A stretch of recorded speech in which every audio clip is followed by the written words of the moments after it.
When I was 19, I got pregnant with my first child. I had 3 children and was divorced by the time I was 25. Raised my kids by myself all the way up until 2017. And then when my children left, I decided to experiment with drugs and ended up in homelessness for almost 4 years.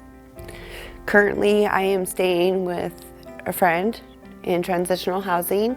We're currently working on my disability, and we're currently working on my mental well-being after getting out of a domestic violence situation. And I'm currently volunteering, working at her shelter next door. So a few years ago, Motel 6 hired me on. They didn't know I was addicted to meth at the time. So I was working full-time while using and staying in the West Wind when a fire happened. Here at the West Wind is where my boyfriend and I were staying at the time for about 6 months. I was currently working. He was currently working. I was working at Motel 6. We were actively using and drinking and partying at the time. The night that I caught on fire, we were arguing over going to the casino, using. I didn't want to do any of it, and I wasn't paying attention, and I noticed that the cherry fell off my cigarette into my hair, and I started to panic. Next thing I knew, I was on fire. I tried to make it to the bathroom. When my boyfriend at the time was able to dump water on me. And then I spent 2 months in Harborview recouping, and after doing a psych eval there, I decided I was done with drugs and wanted to try to start fixing my life. Got out of the hospital, had nowhere to go, no friends, no family. With me being an addict, I had nowhere to go.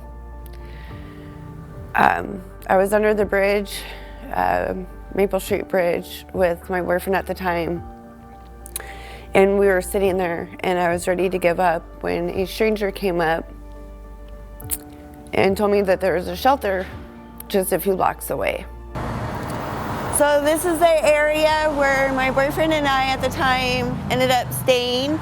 We were sitting here trying to fly a sign, and I decided to curl up in a ball right over here and call it quits.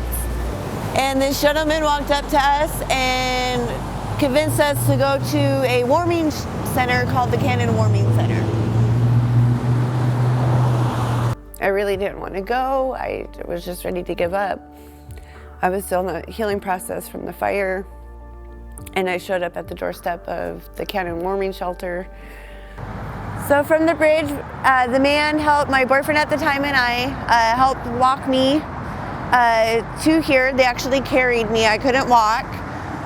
When we got to the door, they said that they were full. So we sat outside and they gave us something hot to drink and some blankets, and I really thought it was over. And I showed up at the doorstep of the Cannon Warming Shelter where JD and Bobby were in charge that night, and they said there was no room.